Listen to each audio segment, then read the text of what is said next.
una comida de una noche en la casa de uno con alguien que es un pesado, una persona grave y que sublime, quiere hablar de política todo el tiempo, quiere hablar del arte y de Dios y de cómo hace uno para lidiar con eso.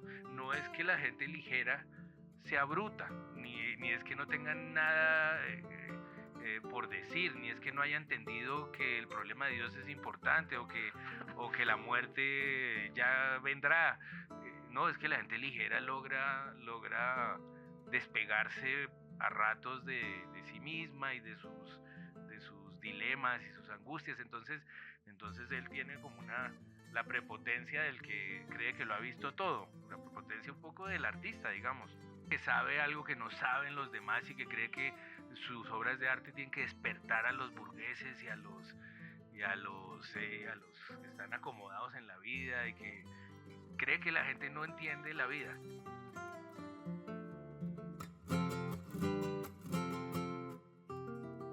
El propósito de este podcast es que usted conozca al invitado a través de sus gustos.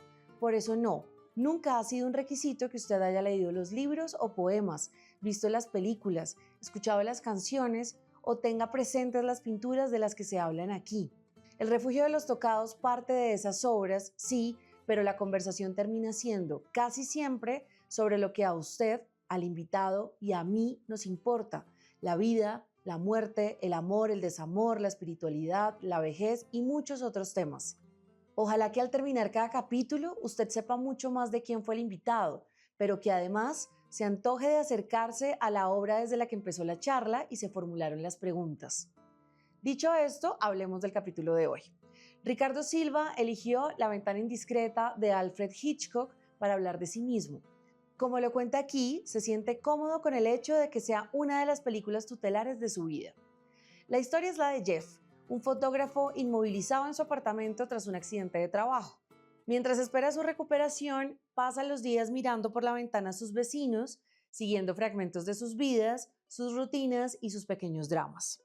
En esas observaciones lo acompañan dos mujeres que lo cuidan.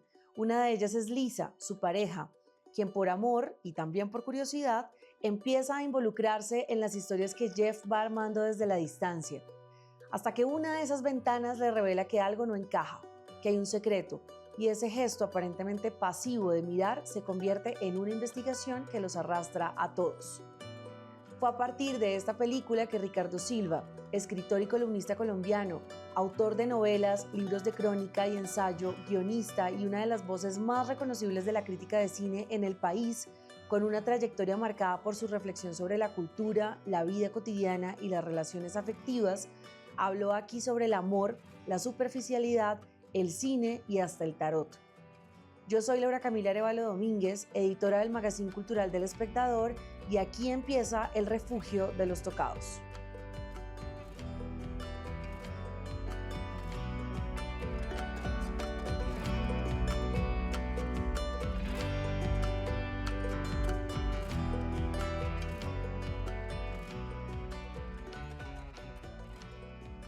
Si sabes que es un podcast para hablar de ti a través de una obra, ¿por qué La ventana indiscreta?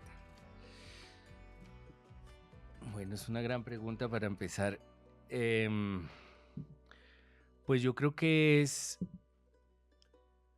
la película que yo diría que es la mejor. Si me preguntaran cuál es la mejor película. ¿De todas? Me la tendría que jugar. Si me tuviera que jugar por una, me la jugaría por esa. Pero obviamente no existe la mejor película de la historia. Es una tontería decir que hay una mejor película de la historia. Pero si me agarraran contra un muro, diría eso. Yo creo que el fondo, el gran secreto pues de cualquier cosa artística es la relación con el tiempo. Y yo creo que el suspenso es la esencia de la narración. Y yo creo que el tipo que mejor entendió eso es Hitchcock. Entonces, a ratos pienso que si me agarraran contra un muro, diría que es el artista que mejor ha entendido el asunto de la narración e incluso el asunto del arte. Y también me gusta que es popular y me gusta que es humorístico y me gusta que da angustia, pero ahí mismo uno se ríe. Hay una vaivén que me parece que se ve fácil, pero yo creo que eso hay que ser un tipo muy brillante, una persona muy lúcida para llegar hasta allá. Me gusta el personaje, él, me gustan esos actores, me parece que incluso cuando uno está viendo películas de guerras, tiene la esperanza de que en el fondo sean historias de amor. Uno siempre que se sienta a leer o se sienta a ver películas, en el fondo está esperando a ver si este se va a enamorar de esta o hay siempre una vocación del espectador a que todo sea una historia de amor y me parece que esto juega muy bien con eso, que es, uno podría decir que es una comedia romántica Ajá. fácilmente, pero al mismo tiempo podría jugársela porque es un ensayo sobre el cine, o también que es una trama de suspenso, en fin, hay tantas cosas de las que uno se puede agarrar, uno se puede quedar en los actores y hacerles estatuas a todos allí. Ujú. Entonces, Hay como muchos puntos de vista, además de decir que la película es como un juego sobre el punto de vista, puede ser, para fijarse. Y ahorita que mencionaste el amor, yo lo primero que pensé cuando el asunto del amor se presentó en la película es que después de ver La ventana indiscreta tengo una nueva forma de fijarme en el amor. Creo que entendí el amor de una manera diferente. sí, Porque me sedujo mucho y me pareció muy atractivo esta propuesta que se hace sobre el trabajo en equipo de una pareja que se enamora, o la seducción a través, digamos, de la sorpresa, porque me parece que el personaje principal en este caso subestimaba un poco a la que... absolutamente. Sí, la... Es sobre eso, sí, Exacto. sí, Y yo muchas veces que he hablado contigo y que te escuchaba en entrevistas, te escuchaba hablar de Carolina, ¿no? De tu sí, coequipera sí, en la vida. así Entonces es. empecemos a hablar por el asunto del amor en La ventana indiscreta y en eso me imagino que la viste cuando no conoces a Carolina, por ejemplo. Sí, la vi muy niño y luego leí el libro, no de La ventana indiscreta, sino el libro en el que Hitchcock habla con Truffaut sobre la película. Ajá, Y Truffaut dice pronto en el libro que sus favoritas son una que se llama Notorious, una de Hitchcock que se llama Notorious, pues, está hablando con Hitchcock y le está diciendo mis favoritas de sus películas son Notorious y La ventana indiscreta. Y la conversación que tienen sobre La ventana indiscreta es pues maravillosa. Y entonces desde que la vi más leí esa parte de la conversación, el libro se llama El cine según Hitchcock y es una conversación con Truffaut que va película por película de la carrera de Hitchcock, pues se me quedó muy, muy adentro hasta el punto de que yo creo que es el libro que más me he releído y la película quizás, ¿qué más estás? no sé si Tiburón o E.T. o algo así también puedan ser las que más me he repetido, pero esta me la he repetido mucho hasta el punto de que yo creo que la puedo describir. Ok, ok. Pero no me contestaste lo del amor. ¿Y cuál era la pregunta del amor? ¿Cómo puede ser tu vivencia o hagamos un paralelo entre el amor que propone para mí Hitchcock en esa película sobre el amor, Sí, sobre ese juego del amor que juega en equipo en la vida y tu vida, por ejemplo, con sí, Carolina, sí. y luego opinemos sobre ese amor, sobre esa subestima y sobre además el mundo de la Buenísimo. mujer que entra en esta película y es No, ¿qué tal como fundamental. entra esa mujer en esta No, película? Yo creo que ningún personaje entra de esa manera en ninguna obra de arte en la historia. Es es decir, impresionante. ni en el cine, ni en la televisión, ni en los libros entra un personaje como entra ese personaje Sí, sí, sí, sí. aquí. Pues bueno, em, yo me estaba haciendo una pregunta que me ha estado interesando mucho, por eso me la he estado haciendo, que es,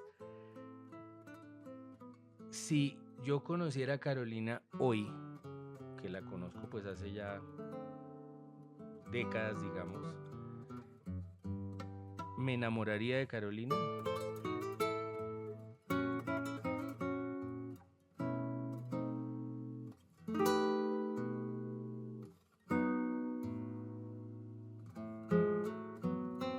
quiero contarle a los oyentes que Carolina está escuchando la Está conversación. escuchando. Yo le dije No que sé qué cerrara. tan libre. Yo le dije que cerrara.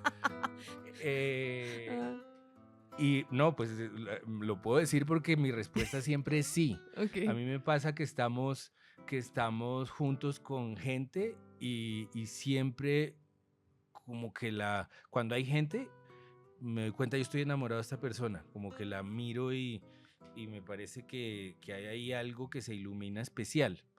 Entonces,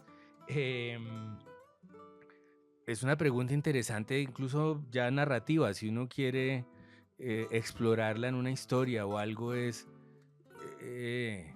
si uno se conociera hoy en día, se volviera a conocer, ¿qué pasaría con la edad que tiene? Ya Ujú, no es una persona de 30 años, sino una persona de 50. ¿Qué pasa si conoce a esa persona? Tiene su gracia ujú. la pregunta y es un alivio pues que la respuesta sea que sí se enamora uno. Eh, porque estamos hablando de la ventana indiscreta también al mismo tiempo.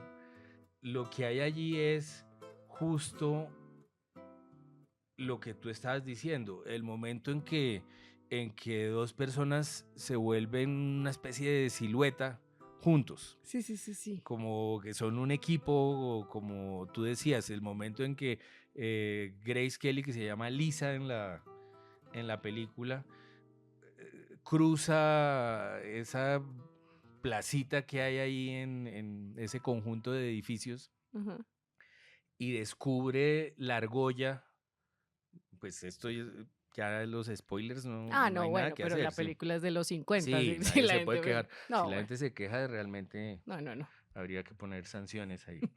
Eh, Cuando ella cruza y encuentra el anillo, eso es realmente brillante porque casi que está casándose con él. Ajá. Realmente lo que encuentra es el anillo que es la prueba del crimen, pero al mismo tiempo es un anillo que tiene en la mano y que está celebrando o haciendo parte de una ceremonia de matrimonio. Sí, sí, sí. Este tipo ha estado viéndola como una persona ligera, de sociedad, como anclada en una clase Superficial, superficial, neoyorquina, limitada. limitada, sí, absolutamente la tiene descontada como persona, Ajá, pero al mismo tiempo está medio enamorado de ella.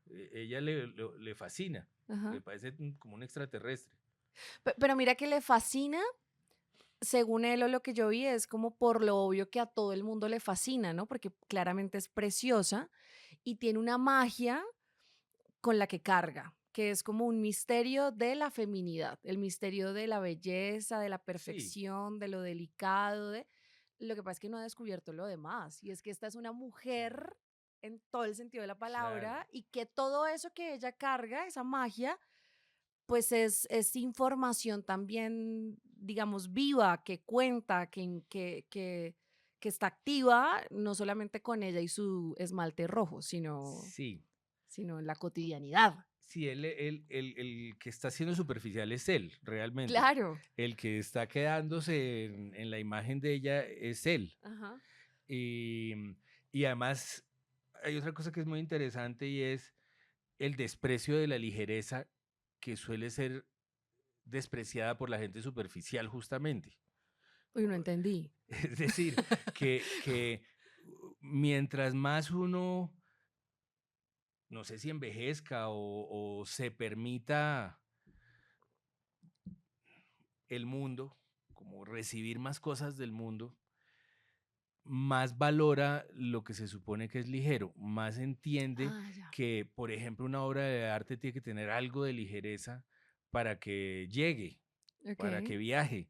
Tiene que haber cierta frescura, cierto humor, tiene que tener cualquier obra de arte para que pueda entrarle a uno, para Ujú. que no sea pues un remedio que uno se traga, sino algo que uno sí recibe, que algo que uno deja entrar en su vida y en su casa, pues. Sí, sí. De tal modo que la ligereza no necesariamente es un defecto, es un error, por ejemplo, en las personas. Hay personas que son ligeras porque lo logran. logran ser ligeras. Y que no es un asunto menor No, para nada. es que hay gente que es muy pesada y es Total. imposible y siempre es profunda y siempre es importante Eso todo es una y todo mamera. es grave y esa gente es imposible de tomarse en un almuerzo. Es decir, ¿cómo supera uno una comida de una noche en la casa de uno con alguien que es un pesado, una persona grave y que Que todo, que sublime quiere todo hablar de el... política todo el tiempo, Uf, quiere sí. hablar del arte y de Dios y de cómo Sí. hace uno para lidiar con eso? No es que la gente ligera sea bruta, ni es que no tengan nada por decir, ni es que no haya entendido que el problema de Dios es importante o que la muerte ya vendrá. No, es que la gente ligera logra despegarse a ratos de sí misma y de sus dilemas y sus angustias. Entonces, este tipo está juzgando a esta persona por ser ligera, pero ella no es una tonta, No. ni es que no sepa cosas, ni es que no entienda el mundo. Claro, él es un fotógrafo casi de guerra, pues, de viajes, y entonces, pues, ha visto el mundo y sabe que es más allá de todo lo que pasa más allá de Nueva York y de las salas de sociedad. Entonces, él tiene como la prepotencia del que cree que lo ha visto todo, la prepotencia un poco del artista, digamos, Sí, sí. que cree que sabe algo que no saben los demás y que cree que sus obras de arte tienen que despertar a los burgueses y a los que están acomodados en la vida y que cree que la gente no entiende la vida Ajá. y que los va a despertar.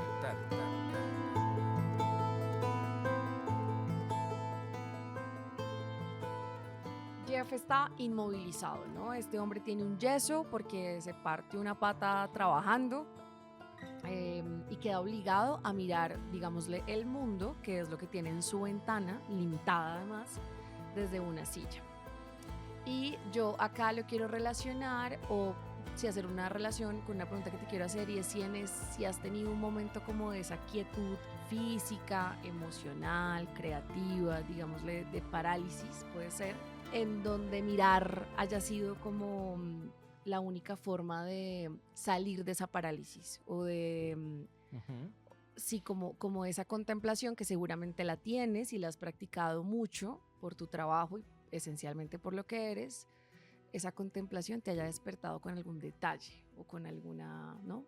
Cuando uno está paralizado se siente estático, se siente pues mal y uno sale de ahí por algún disparo, si has tenido ese disparo. Pues lo único que te puedo decir al respecto, como de algo que me haga girar, es mi tranquilidad a la hora de leerme el tarot, por ejemplo. Ajá. Como la comodidad que siento en esa situación, como algo que me diga, esto va a pasar. ¿Leyéndote tú mismo el tarot? No, que me lo lea alguien. Mi papá era muy buen lector del tarot. ¿Sí? Y luego entonces mi papá además era un profesor de física y entonces tenía como cierta autoridad que le daba ser científico, leer, Tarotista. ser esotérico, ser como un científico esotérico pues, le daba más autoridad. Ajá. Porque uno decía, Claro. bueno, si este señor se la juega por esto, que además era de verdad científico, entonces puede ser que funcione. Y a mí eso sí puede servirme como para sacudirme momentos de que sienta que se está aposando todo, como que se está... Pero mientras describías al personaje, pues es que eso es lo que yo hago todo el día. Yo estoy... O sea, me falta espiar estas ventanas. Okay. Pues lo que yo estoy haciendo es estar quieto, viendo hacia algunas ventanas que son las historias en las que esté. Ajá. Y pues sí, espiando en general. Es el acto de espiar vidas que a veces son reales y a veces no. A veces son fabricadas para ser espiadas. Oye, Mica, ¿cuánto te haces leer el tarot? Pues a mí me fascina. Yo podría estar en eso mensual, es decir, lo podría sustituir lo podría tomar como una terapia, si lo cubriera, digamos, la EPS. La EPS. Y me sentiría muy cómodo con que esa fuera mi terapia porque pues los que ya nos metemos en eso sabemos que eso es un relato y es una ficción y justamente hay muchas tarotistas mujeres más que hombres Sí, sí. porque hay una capacidad de leer que uno ve en la película, y de atar cabos y de intuir cosas y de imaginar otras y de completar como un rompecabezas que crea uno o no en la parte adivinatoria del tarot. Uno no puede negar la parte terapéutica que tiene, de cómo le presenta a uno su vida y cómo ¿Cómo lo lo cuestiona? cuestiona y lo pone a darle vueltas a las cosas. Entonces, a mí me encanta y tengo muchos tarotistas favoritos. Tengo una principal que es nuestra amiga, que es Catalina Gómez, que es una tarotista fantástica. Pero también me interesa la astrología, entonces tenemos de amiga Diana Ramírez, que es una astróloga buenísima, y que Diana es arquitecta, entonces, y creo que Catalina es politóloga, entonces todo el mundo le suma, y mi papá era físico, o sea, todo el mundo le suma Ujú. su experiencia a la lectura de eso, y eso a veces es más parecido a ver películas que a sentarse a hablar con un terapista. Claro. Hay algo allí sí, que lo cuestiona a uno de una manera más divertida de pronto, menos llorosa. ¿Y tú crees en la parte adivinatoria del tarot? Pues yo, la primera vez que fui a hablar con Catalina, me dijo, pues, que estaba por ahí en un drama prácticamente de telenovela, y entonces me dijo, no sufra por esto, que la persona con la que usted va a estar es una persona que tiene un hijo, lo cual fue un poco problemático porque claro, entonces uno va conociendo gente y dice, no, esta no es porque no tiene un hijo. Y, Descartabas. exacto, yo descartando y buscando a alguien que tuviera un hijo como fuera.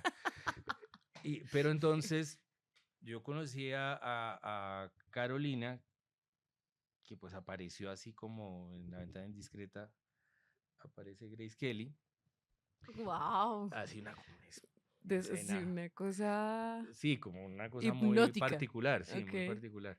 Y, y no tenía un hijo, y fue muy, muy triste todo, pero nos hicimos muy buenos amigos. Y nos hicimos tan buenos amigos que yo creo que fui una de las primeras personas a la que le dijo que iba a tener un hijo. ¿Cómo así? Carolina luego tuvo un hijo que es En ese ya en este momento. punto nuestro, Ok. que es Pascual, que tiene un papá maravilloso. Ah, Carolina ya. tenía otra pareja, digamos, y pasó el Digamos, tiempo, dice. sí, Digamos. digámosle pareja, digamos. Pero es un tipo fantástico él. Ok. Y entonces pasó un tiempo y ya el hijo avanzó y entonces esa relación cambió y, y fue la mujer con un hijo.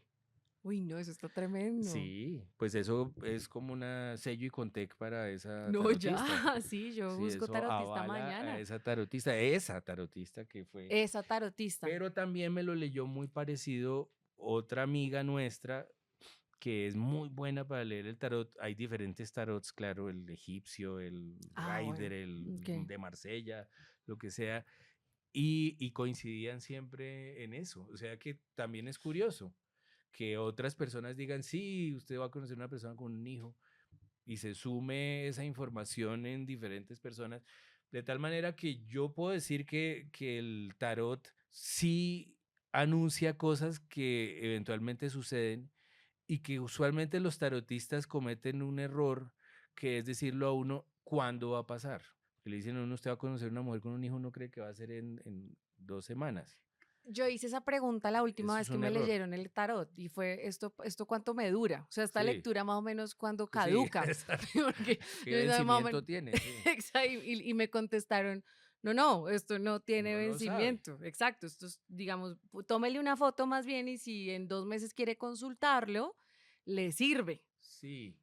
Hay un tarotista que es fantástico, esto no tiene nada que ver con La Ventana Indiscreta, y es Pedro Rojas, que es un tipo que yo creo que me leyó el tarot, yo creo que hace 10 años. Y esa lectura me duró unos 7. Las cosas que me había dicho que además las había dicho de una manera muy hasta artística, digamos, había interpretado las cosas con una capacidad de articularlas al mismo tiempo, me iban pasando y durante yo creo que por lo menos 7 años yo iba pensando, esto me lo había dicho este señor, pero él nunca me prometió fechas. Yo creo Claro. que ahí es cuando se comete el error, cuando le dicen a uno es que en agosto va a pasar eso, no pasa y uno queda pensando es que eso es mentira Eso es un todo. engaño. ¿Y tú crees en Dios? Yo creo en Dios, pero hace poco, para algo que estaba escribiendo, me leí un artículo muy bueno que decía que el problema de Dios realmente es su representación, Ujú. que lo ha hecho un problema, incluso y lo ha hecho servir para la violencia, es su representación. Por ejemplo, la representación que tienen los textos bíblicos. Desde el hombre crucificado pues hasta el Dios que dirige ejércitos y que castiga gente y que manda diluvios y de tal modo que creería en algo que no me ha representado nadie, que nadie me ha mostrado, sino en algo, yo no sé si termino ya en el lado casi de la guerra de las galaxias, pero en algo como que uno siente cuando está solo. Sí. Ok. Yo no sé, es que ya parece uno hablando como Yoda, de verdad, como una Sí. cosa que uno siente, Ah. cuando uno está solo y entra como alguna luz especial, siente como que hay algo que le da sentido a las cosas que pasan. Ya. Yo, como voy al tarot y como escribo ficciones, casi que estoy obligado a creer que las cosas pasan por algo y para algo. Claro. Es decir, tengo un pensamiento que uno no podría llamar mágico, pero sí dramático. Dramático, Sí. exactamente. Que las cosas, las acciones tienen consecuencias y tienen orígenes. Y que nada es casual. Que nada es casual. Yo sí creo que hay una estructura dramática en la vida de cada cual.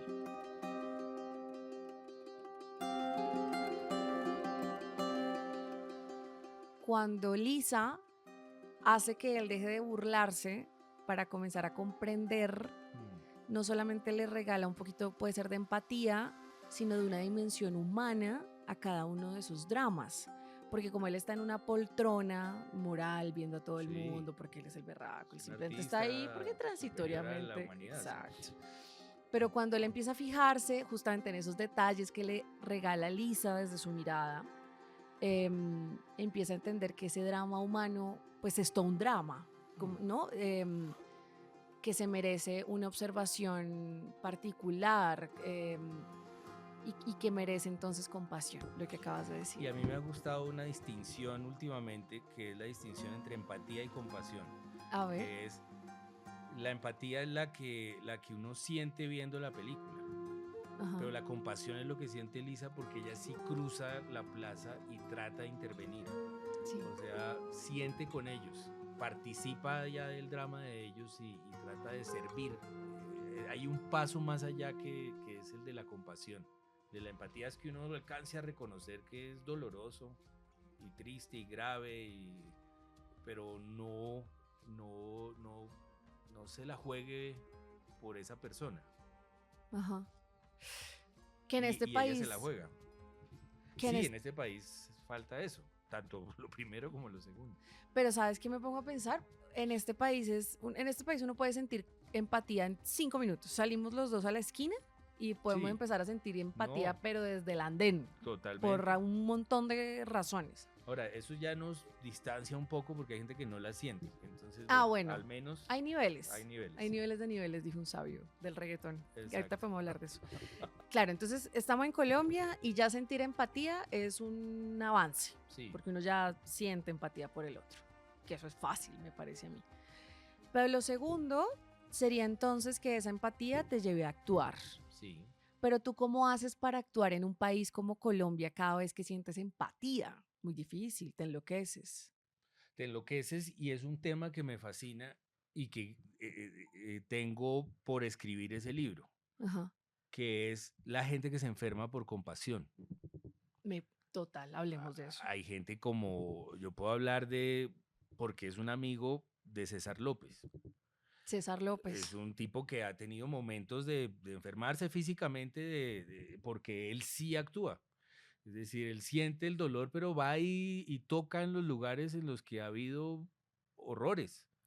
Que es muy difícil a veces entenderlo, ¿no? Hablemos de Claro. César López. Yo me he sentado a hablar con él y le digo, pero ¿cómo hacemos para casi que decidir hipotecar la vida por un rato y prestársela a esa persona que claramente está viviendo una tragedia, necesita de alguien? Pero es que vivir esa tragedia con alguien es un poco poner en pausa la de uno, porque la Totalmente, demanda es totalmente. muy grande. Y yo no creo que haya que ser infame con la gente que no lo hace. Ni creo que haya que juzgar a la gente que no lo hace, ni pensar que es menos lúcida, ni menos valiosa, porque también hay gente que en su propia vida, en la defensa de su vida y en la construcción de su vida, está sirviéndole a la gente. Está sirviendo porque es pues una buena persona, es una persona decente, una persona amorosa, que simplemente no alcanza a pasar de la empatía a la compasión porque no le da o porque no es su decisión de vida y tampoco pues podemos todos vivir abrumados por la culpa y por el horror y también hay que responderle al horror viviendo bien, viviendo amorosamente. Entonces, lo que hace César, pues a mí me conmueve mucho. A mí me conmueve lo que hace César como me conmueve la gente que era parte de la Comisión de la Verdad o de la JEP y se enferma. La gente cree que esos son unos burócratas todos por allá. No. No, eso es una gente escuchando lo peor que uno puede escuchar, estando al lado de la gente más dañada, es decir, más dañada por el mundo, más maltratada por el mundo, más deshonrada por el país y esa gente, estoy seguro que si uno habla con los jueces de la JEP, esa es una gente que tiene terapia diaria, que es una gente que está viendo el horror todos los días. Mira que yo lo pensaba hace poco, el 1 de enero me pasó, me fui al gimnasio y estaba corriendo y empecé a ver que la gente se estaba acercando a las ventanas. Y a mí, como digamos, me gana el chisme. Entonces iba a ser 1 hora, llegué a los 30 minutos y yo necesitaba ver qué estaba pasando en la ventana. Y empezaron a llegar los bomberos, no sé qué. Bueno, hubo un accidente. Y luego llegó, no sé si es el CTI, pero la camioneta blanca con la gente que se pone la cosita, sí, el Sí, traje blanco.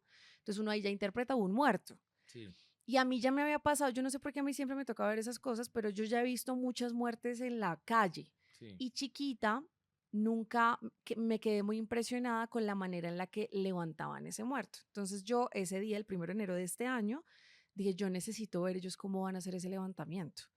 Entonces me fui a mirar, o sea, me quedé obviamente, pues no me fui a mirar, pero sí miré toda la escena y bueno, vi todo, vi cómo tomaban las fotos, levantaban el cuerpo, lo ponían en una camilla y yo quedé absolutamente impresionada con esa escena unos 5 días, o sea, durmiendo Claro, mal, claro. preguntando qué tipo de personalidad, de estómago, de cerebro, de capacidad tiene una persona que trabaje todos los días levantando cuerpos, porque además es mucho lo que tienes que tramitar. Empecemos simplemente por 1 de enero, accidente de moto, se murió alguien, la familia, el drama de la familia, cómo así que uno está y ya no está. Todas las preguntas que se comienzan a hacer, o los que tuvieron que hacer el levantamiento de este hombre Jason Jiménez. ¿Cómo haces?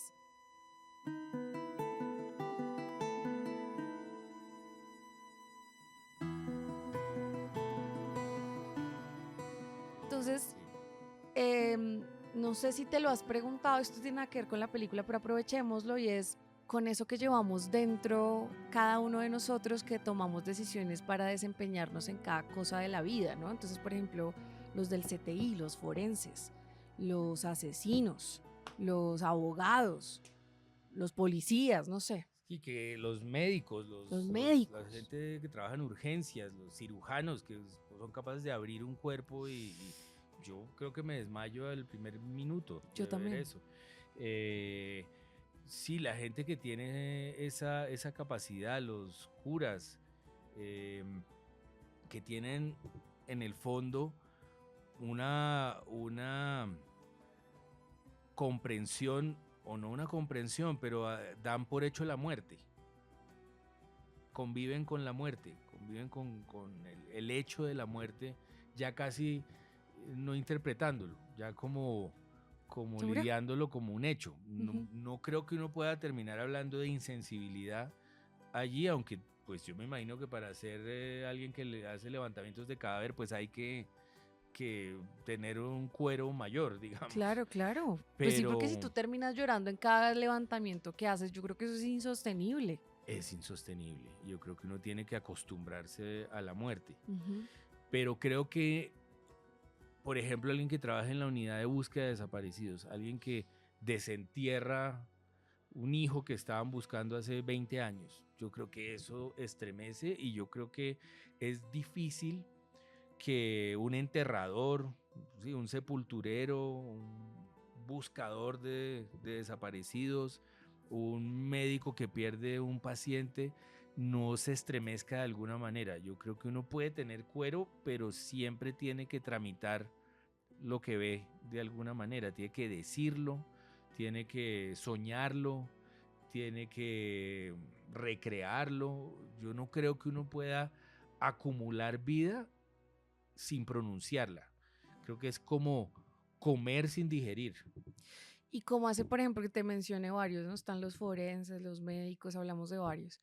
Y los que se dedican a matar porque se dedican a eso. O sea, no, no estoy hablando de que eso sea una profesión, por supuesto, Pero es sí, sí pero hay puede ser. gente que pues se tomó la decisión de, de matar. Y entonces tú cómo digieres eso. Pues yo creo que hay un trastorno. Yo creo que si uno ya está dedicado a eso, a aniquilar a las personas, a matarlas, tiene que pensar, tiene que abstraerlas. Es decir, tiene que despojarlas de historia. Tiene que despojarlas de parientes, de mamá, de hijos, de hermanos. Tiene que verlas como una cosa, como algo que se puede pisar. Ujú. Eh, a mí me impresiona, por ejemplo, que eso se pueda contagiar, ¿Eso se puede contagiar, tú eso se crees? puede inducir, claro, uno puede Ah, claro. convencer a un ejército de que esta gente hay que matarla, Sí, sí, sí. o pedirle a un bombardero que bombardee un hospital. Ajá. Y para eso hay que haber descargado a toda esa gente de espíritu y de valor y de pasado y de cultura. A mí eso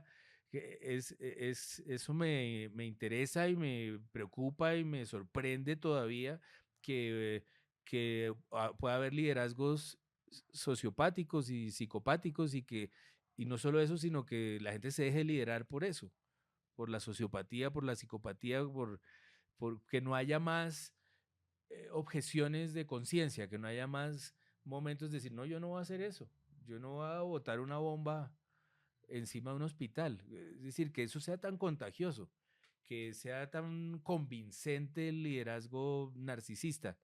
Decir es que eso toca hacerlo y Y que además mucha por un gente bien entre en mayor, esa ¿no? lógica. Que te Exacto, convencen. de que hay un bien mayor Claro. y que hay una manera de vivir mejor A, a través. Sí, que por justifica encima de matar. los otros, exacto. Exacto. Eso no deja de sorprenderme que se dé tan fácilmente.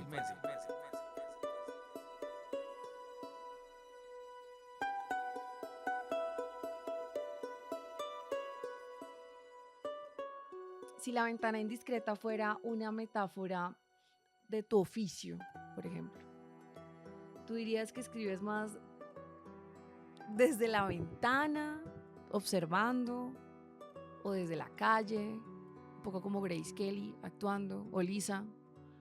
Pues es un vaivén, porque realmente el acto de escribir es estar enfrente hoy en día aún más de la ventana. Pues uno está con una ventana enfrente mientras escribe.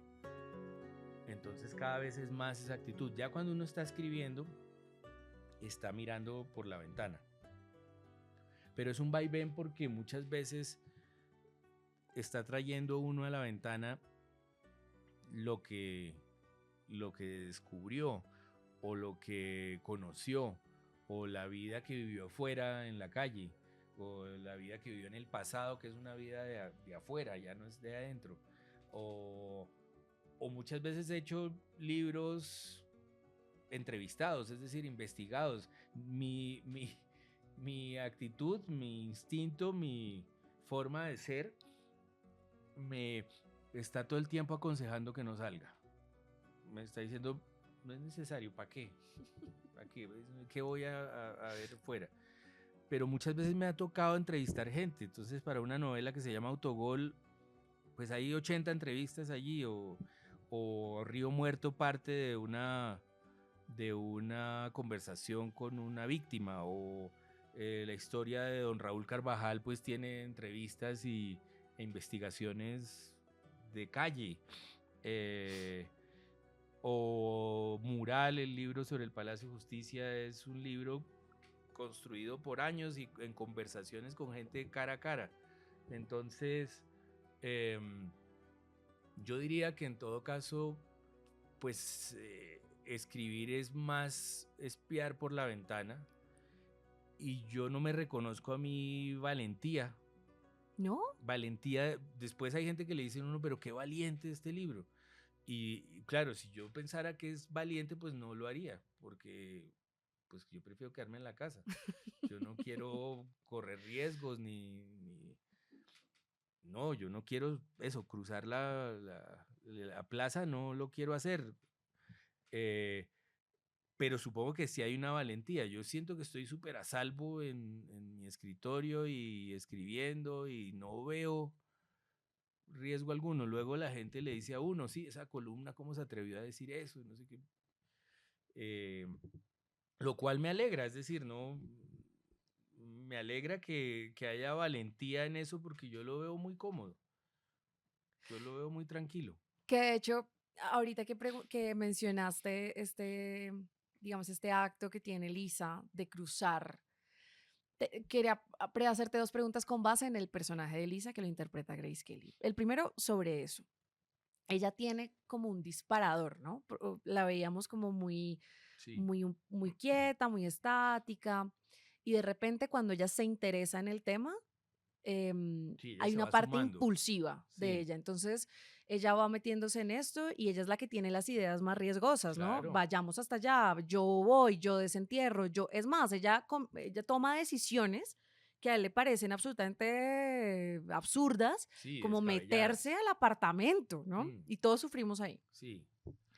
¿Tú de dónde crees que viene ese impulso de ella? ¿De que está jugando? ¿De que quiere impresionarlo a él? ¿De qué? ¿De dónde? Es buena pregunta, porque al mismo tiempo hay una sensatez en la película, que es la de Stella, que es la Ajá. masajista que le está haciendo las terapias a Jeff, a James Stewart, y todo el tiempo les está diciendo que están locos, Sí, que sí. no hagan eso, pero al mismo tiempo es cruda, es una salvaje en las cosas que les dice, es muy Ajá. gracioso, de tal manera que sí es sensata, pero al mismo tiempo es directa y clara, de tal manera que uno podría pensar, si volviéramos a caer en representaciones de lo masculino y de lo femenino, uno podría pensar que el valor está todo en el lado femenino, en la película al menos. El valor, la valentía, Y sí, los personajes arrojados, el coraje. Ajá. el coraje, el valor, e incluso la forma descarnada de describir lo que pudo pasar, está en Estela y está en Lisa. Ajá. Yo creo que es en parte la verdadera Lisa la que cruza. Ya cuando Claro. ella se retrata a sí misma, es porque yo no siento que ella allí lo esté tratando de encantar ni de convencer. No, se ve Ella ha espontánea. intentado eso años, Sí, sí. de encantarlo y embellecerse. Eso, se pone la pijama y queda vestida. Es una cosa increíble ese personaje. Entonces, Ah, como que su seducción o su intento de ganárselo a él, eso ya lo hizo, ujú. ya no se le ocurre más. Ajá. Y aquí está siendo ella, como es, fascinada por enterarse. Ella lo que quiere es saber. Claro, claro. Y tanto que ahí él lo que trata es de que no lo haga, sobre todo. Él Por está enterarse y aterrado. por participar además en ese hallazgo, Claro. ¿no? Porque... Ella casi desde el principio está interesada.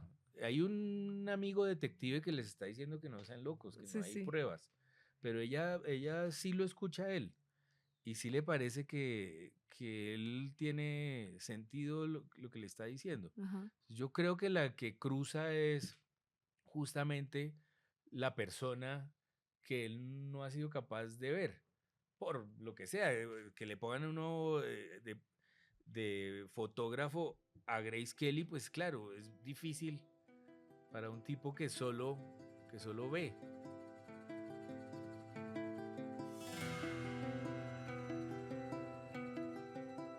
Habíamos hablado ahora de que él subestima no solamente a Lisa como la pareja de su vida, porque él es un aventurero y Sí. ella es una dama de No sociedad. se la imagina con botas, bueno, es una cosa toda Exactamente. terrible. Pero también mira con desdén a sus vecinos, los observa desde un lugar en donde pobrecitos Sí. ellos que están viviendo un drama y no tienen mi aventura, ¿no? Y ahorita entre los dos, digamos un poco concluimos que cada historia pues vale la pena, cualquiera, ¿no? Y que es un error subestimar, también puede ser un acto de ignorancia subestimar lo que no conocemos o burlarnos de lo que no conocemos. Pero hay algún momento en donde uno es un humano y uno sí juzga gente y a uno le cae mal gente y uno sí considera que hay gente que tiene un nivel de superficialidad alto. Mm. Entonces, ¿tú cómo decides en quién realmente interesarte? Si ya establecimos que todas las personas tienen algo que decir, también podemos establecer que no nos podemos interesar en todas y que hay definitivamente gente de la que no creemos cosas tan chéveres o en la que no queremos enfocarnos tanto. ¿Tú cómo decides en quién fijarte o con quién te conectas o con qué tipo de profundidad? Es muy bueno este tema, porque claro que hay dos etapas en las que uno se entera de una persona, que es la parte caricaturesca y la parte, llamémosla, compasiva. Ajá, Y es, yo creo, la razón por la que en los colegios lo ponen uno a hacer trabajos en grupo, que es para que uno deje de caricaturizar a la gente. Entonces, uno tiene claro que hay uno que es el matón del curso y otro que es la hueva y el otro que es el chistosín del curso. Y eso se da. Yo no sé si los grupos humanos terminan generando como arquetipos, como personajes, y eso se da, y entonces a uno pues le puede tocar la desgracia de que en el grupo esté el matón, el grupo que lo pusieron de ciencias, de química, lo que sea, le toca a uno ir a la casa del matón a hacer un trabajo, ajá. y entonces resulta que el matón es un niño mimado y la abuelita le dice palomita, y entonces uno empieza como a encontrarle niveles a la persona, Ajá. que es la desgracia de conocer a alguien que a uno le caía mal, que es tan rico. Es decir, es un placer burlarse de la gente, es un placer reírse. La gracia del humor es hay gente que sufre en las comidas porque uno es un salvaje y dice barbaridades de los demás, porque la gente suele confundir, como repite Ricky Gervais en las entrevistas, la gente suele confundir el chiste con el objeto del chiste. Entonces, Claro. si uno se burla de un gordito, entonces la gente piensa que se está burlando de la humanidad y Ujú. de toda la gente que tenga líos para bajar de peso, que eso es terrible, todos sabemos. Sí, es Pero lo uno se mal. puede burlar de un gordito porque se está ejerciendo la ficción, está aprovechando la reunión con otros para morirse de la risa y está usando lo que venga, hasta la mamá, Ajá. para morirse de la risa. Pero ahí lo que está ejerciendo es el humor y está valiéndose de todo lo que le vaya llegando a la cabeza para ganar en el público. Ajá. Entonces, hay que saber hacer esa distinción. Uno se puede burlar de un gordito y no está, eh, Y no es pues, gordofóbico. no es gordofóbico. Uno se puede burlar de alguien, puede sonar, no sé, machista, racista, Xenófobo. clasista, xenófobo, todo en las reglas del humor y de la comida de amigos, y muy probablemente no es nada de eso, muy probablemente no es nada de eso, sino que está ejerciendo una capacidad humana que es además absolutamente necesaria y es un alivio y es el humor. Y bueno, luego uno puede conocer a la gente y dejar de caricaturizarla, darse cuenta de que ese tipo que creía uno que era un idiota, pobre, tiene unos líos y es un buenazo y realmente también es inteligente, sino que ya en la puesta en escena sale como un idiota. Ujú. Uno puede ir entendiendo y conociendo y siendo compasivo y es la labor quizás del arte ir allá. Es que Lisa parezca superficial y resulte no serlo. Que Jeff parezca ser un cínico y resulte no serlo. Es lo que sucede en el drama, que la caricatura se vuelve persona. Y Exacto. yo creo que en el arte uno eso es lo que hace. Empieza con máscaras y luego les quita las máscaras a los personajes y luego llega la intimidad y luego llega sus secretos y luego llega sus talones de Aquiles, va yendo y yendo y yendo y eso es fascinante. Pero claro, no puede partir ni perder de vista el humor, porque eso es una herramienta, pues, como un bisturí. Eso es una cosa que se necesita para que sea comprensible. Si algo sin humor, yo creo que es incomprensible en el fondo. Uno va y ve las películas de terror o va y ve las películas de guerra y hay humor, porque si no es impotable, es intragable. Galopa, galopa. Eso. Ujú. Entonces, yo, de todo esto que he dicho, yo creo que sale una respuesta. Uno la puede como Yo organizar. espero. Sí, No, sí sale, sí sale. sí. Y para que terminemos, o sea, lo que te entiendo, lo que escucho es que podemos desarrollar un poco esta postura que tiene mucha gente que interpreta que el humor es agresión. Claro, claro. Porque además los psiquiatras lo han investigado y hay gente que dice que es manifestación de agresión, como de mecanismo de defensa o algo de eso tiene que haber. Pero es que esa agresión también la ficción. Es decir, es una agresión entre comillas, el humor, porque no es pegarle a nadie ni es matar a nadie. Hay algo allí que ya está en otro lugar, que es, si se quiere, simbólico, si se quiere, de lenguaje. Yo prefería hablar de ficción. El humor es ficción y el que se ofende es porque no está preparado para leer, para recibir la ficción. No es un buen espectador. No es un buen espectador. ¿Cómo es un buen espectador?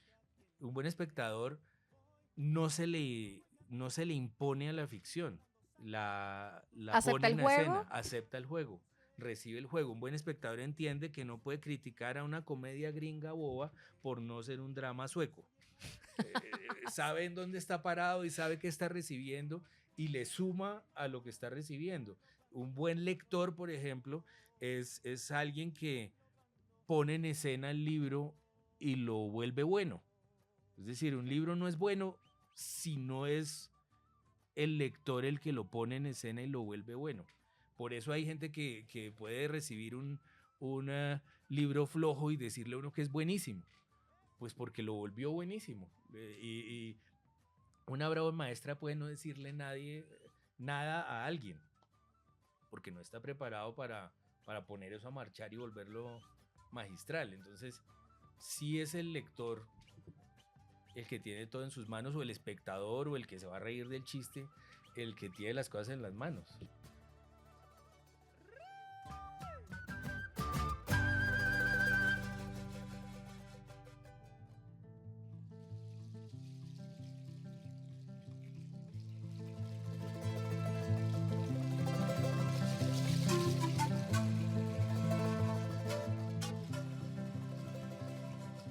La conducción de este espacio estuvo a mi cargo, Laura Camila Arevalo Domínguez. la edición y el montaje a cargo de Jessica Angulo. Los esperamos en un próximo episodio de El Refugio de los Tocados.